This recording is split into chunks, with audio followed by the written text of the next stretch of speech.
For the thousands in attendance and the millions watching around the world, we are live and amplified. So let's get ready to podcast. Fire it up.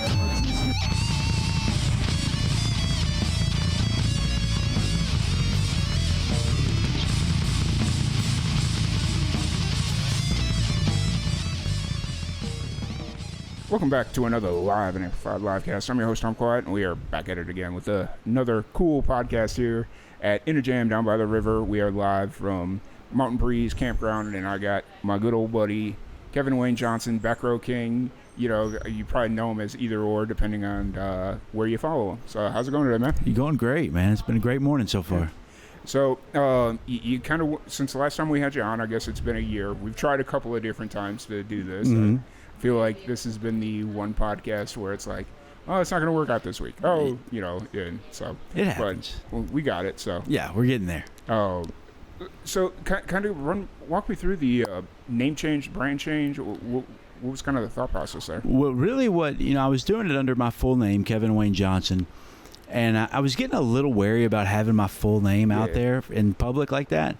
But the main thing was when I got ready to release my EP, I checked Apple Music, and there were at least 21 other Kevin Johnsons doing music. And I was like, I'm going to get lost in that shuffle, or stuff's going to get mixed up.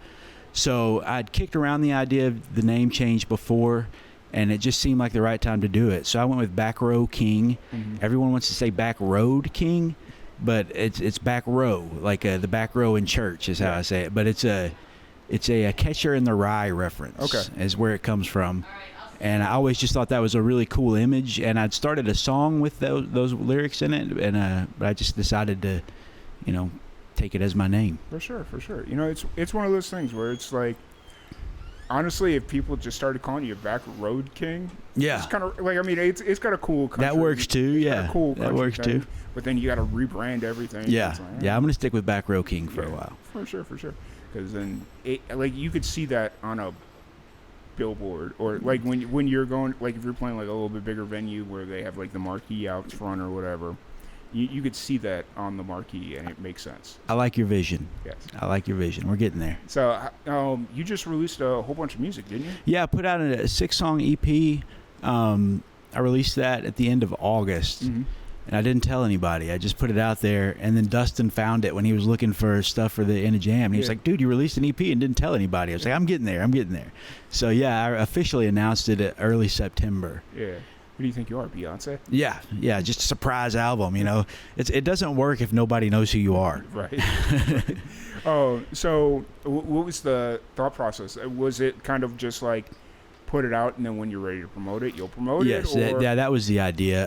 Because I'd been sitting on, I recorded the stuff earlier this year, and I'd been sitting on it for a while, and I was like, why are you waiting? So I finally, sat down and figured out how to do the distribution stuff and the licensing and all that stuff, and finally just got it done. Yeah, for sure. It's always a tricky road to travel when it comes to distribution, when it comes to promoting, when it comes to all that stuff. I still don't know if I'm doing it right, but it's out there. There's you can hear it now, so that's good. That's good.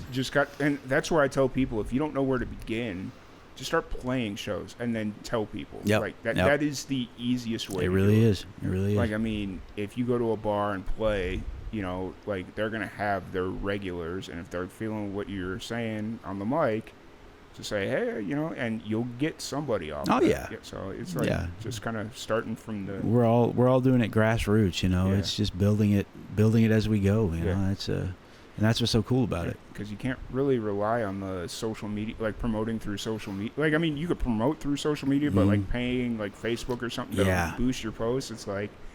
I've done it before where I'll pay him like some sort of amount of money to be like, hey, I'm doing an event, whatever. Mm-hmm. And it'll show me the analytics. The analytics look amazing. And then I go to the back end of the website of like whatever website I was pushing them to. And it's like, oh, I only got like 2 clicks. Yeah, it's the engagement on that stuff. From what I've found, I've done a couple paid promotions, but not many. Mm-hmm. And like you said, you get a ton of views and clicks or not even clicks, but just views, but it's not people who are interested in what you would be doing. Yeah. You know, it's maybe I just need to use the audience narrowing tool on Facebook better. But when I was doing that to help Dustin promote the fest, that's what I did. Was I was like, you know what, I could be that guy and do the entire U.S., but realistically, who's going to come from like Oregon to come to Texas? Actually, we had a guy here last night from Oregon. Really? Yeah. Okay. He was a part of that bachelor party. He just ended up hanging out last night. Okay. Yeah. Well, I'm going to bite my tongue.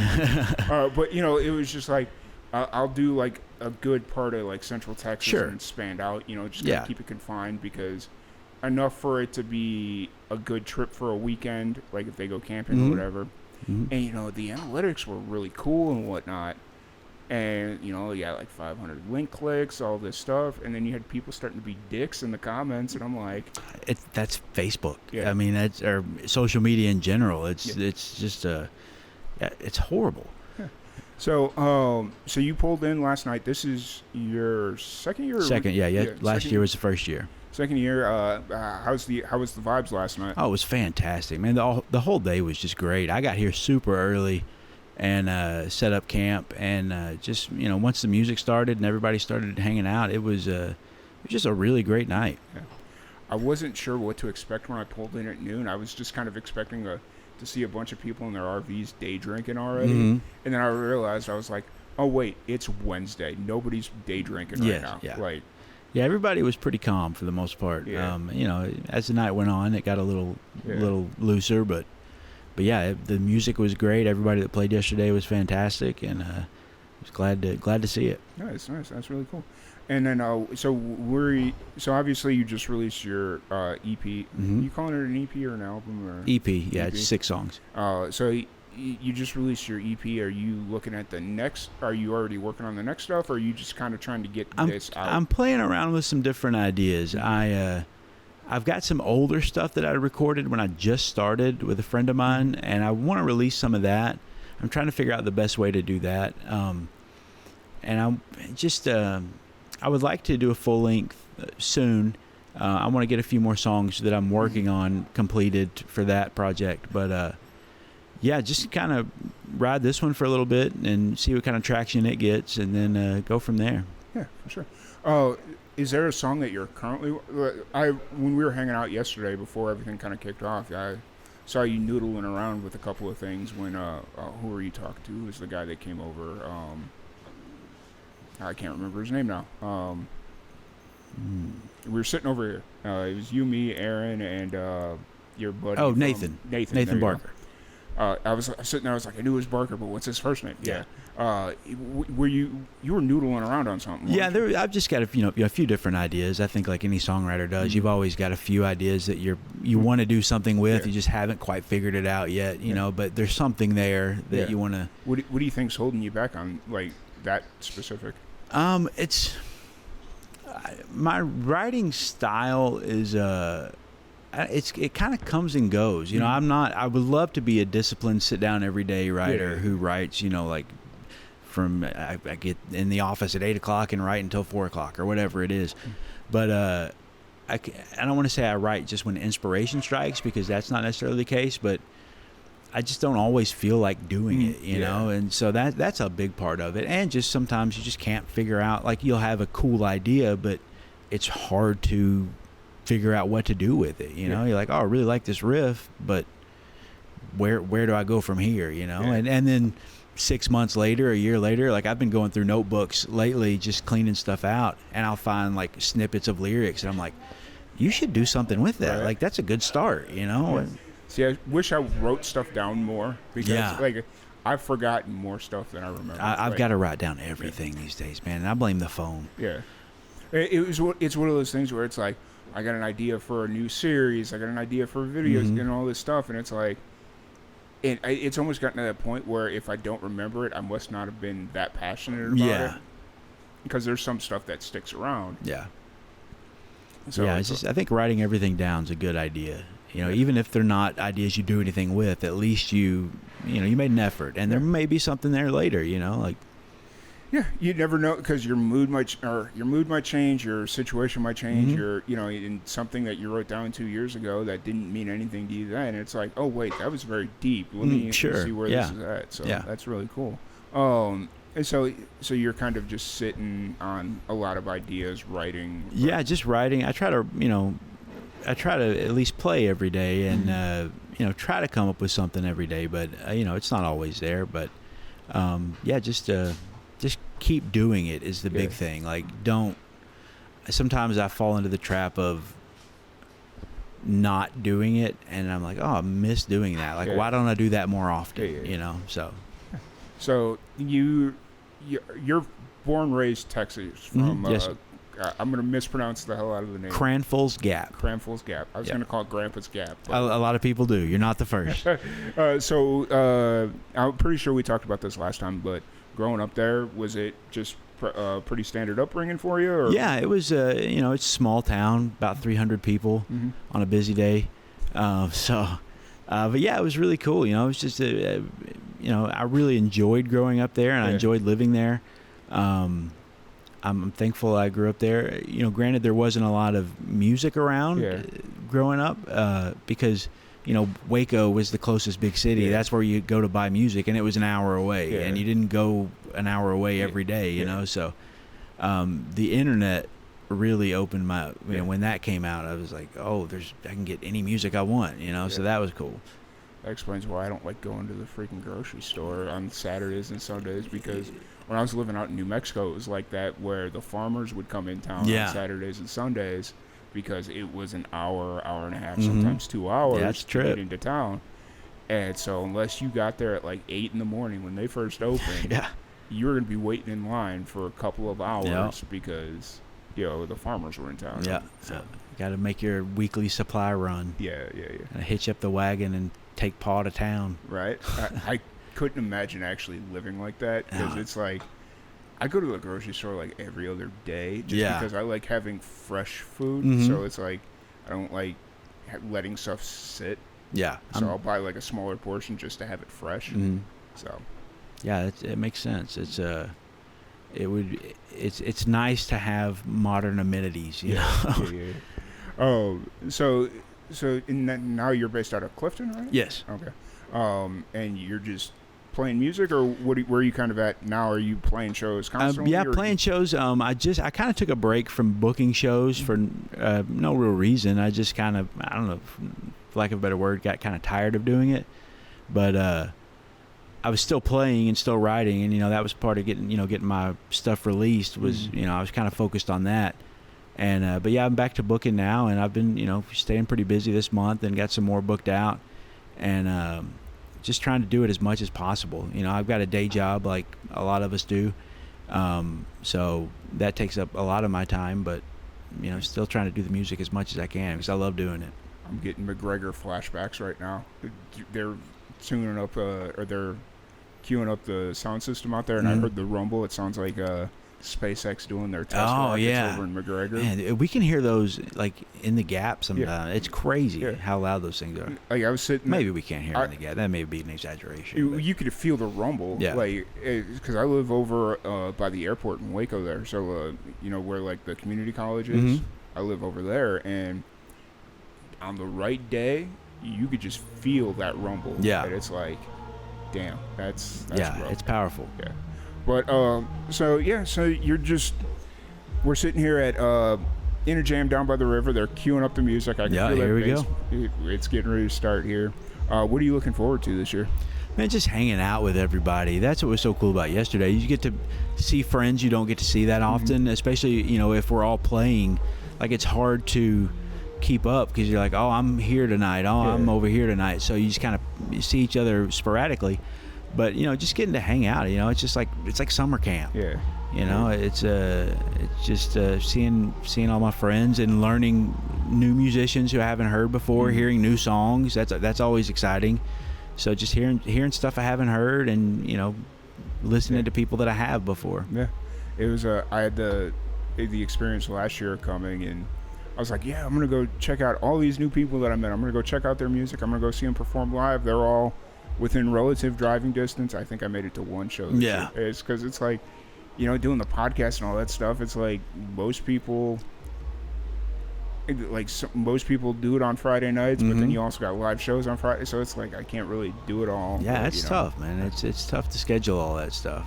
Yeah, so. But really appreciate you taking the time to sit down and chat with me. One thing that I'm going to ask everybody that comes on during In a Jam, what is the most obscure cover song you've been asked to play? I've been asked to play? Oh, man. People always ask for, like, I get Chris Stapleton all the time. That's really? Not obscure, but that's what people ask for a lot. And I don't know any Chris Stapleton. No disrespect to Chris Stapleton. He's very talented. Yeah. It's just not something I'm interested in. But, Fair. Man, I play a lot of obscure covers that people don't know, like just because that's the music I like. Yeah, I don't know the one I've been asked to play. That's a good. I'll have to do some thinking on that. Nobody's asked you to play like Miley Cyrus or something? No, I mean I'll volunteer that. I'll do that. When people ask me like, what kind of covers do you do? I say I do from Townes Van Zandt to Vanilla Ice. Okay. Like nice. that, I'm kind of run the gamut. I'm not too proud to do something goofy. It's if I think it's gonna be fun, I'm gonna do it. Awesome. Hey, that's the best way to go into a show, especially if you're playing like a bar gig or something. Oh yeah, and somebody. The only thing is, don't yell out Freebird, please. Like people do all the time. And I've tried to learn Freebird just so I could, maybe even start the show with it just to get it out of the way, you know. But yeah, that Freebird thing, I don't think that's ever gonna die. Yeah, that's fair. I used to do it just as a goof on when I was first getting into Live and Amplified, and we had some musicians out in New Mexico that we were pretty close with, and so just to screw with them, if it was like a light show, I'd sit in the back and I'd just yell out Freebird in the middle of the show. And there was this one guy, he'd always kick me out of his show because he knew I was going to do it. So, yeah. Have you ever heard Todd Snyder's story about someone yelling Freebird at one of his shows? No. Look it up. It's hilarious. It really is funny. I will have to check it out. That's great. And then just kind of moving forward, what are your plans for shows after the fest? How often are you playing right now? I've got a couple shows coming up. I just got to start getting back to booking. I've got to start making phone calls and emails. That's I'm doing it all on my own. I don't have a booking agent or anything like that. Actually, I just saw that there's a venue out in West that's looking to start booking. Okay, bands. cool.